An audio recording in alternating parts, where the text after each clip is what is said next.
ГСП онлайн. Городские новости сейчас.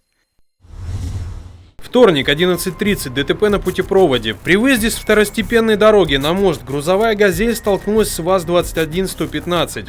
Водитель фургона пытался повернуть в сторону Озерного, пересек сплошную линию разметки, однако не уступил дорогу легковушке. «Лада» двигалась в сторону Ухты и также не пропустила «Газель». По правилам виноват как бы я. Я пересек сплошную линию, а то, что он летел с неопределенной скоростью, извините, пожалуйста. Здесь на автостраде 60 километров. И тем более гололед. Вы сами поймите, как вы можете машину остановить, если вы 100 километров идете, даже 90. На каком основании вы как ее можете остановить? Шипы никак не помогут вам. «Газель» доставляла овощи в магазин. У машины повреждения небольшие. Основной удар пришелся на задний отбойник.